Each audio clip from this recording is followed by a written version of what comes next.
now we have our structure, and you can build structure in a variety of ways. As I demonstrated using gesso, you don't need mediums like sand or aluminum foil or plastic or paper or joint compound, etc. Those are textures and structure that you can actually feel, very tactile. But then you have a structure that you can just see, which you can create with just paint. Okay, and I do a variety of both.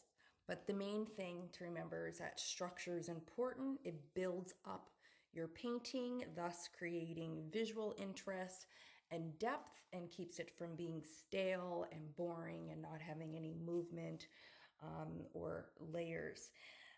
And here, these are just construction lines. I've done this in one of my intuitive painting processes, but all about making and breaking or adding and subtracting. So these geometric designs, okay, lines, triangle, half circular, these will be broken, meaning that I'm not trying to trace or follow these. They're just going to be somewhat directional, you could say, for your foundation. But I will go over certain areas of those in paint, and some areas of them will stay. But I'm really loving how this is looking right now. And of course, those beautiful comb marks, very flat. Okay, again, it was only gesso.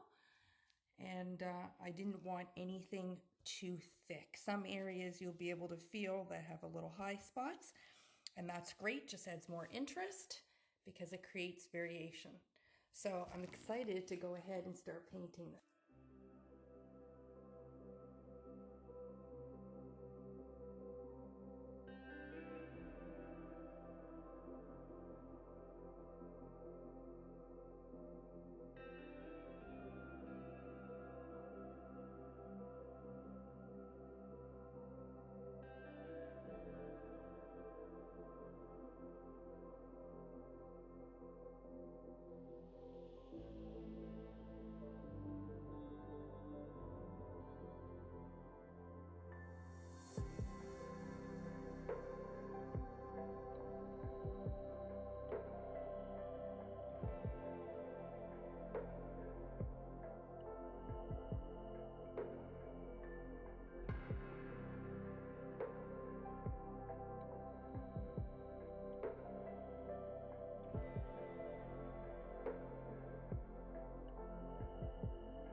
love how this turned out with all the goodies and layers.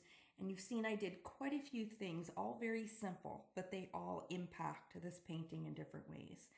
Scraping the canvas as well with the palette knife, like I say, in certain areas just lifts the texture, brings it more to life, and also gives the illusion that it's quite thick, and it's not. It's pretty flat. But again, that's values and the layers that do that, which is another reason why I do it. And it's love the beautiful effects here with the palette knife. Stunning. I love the light and the variation of colors that come through.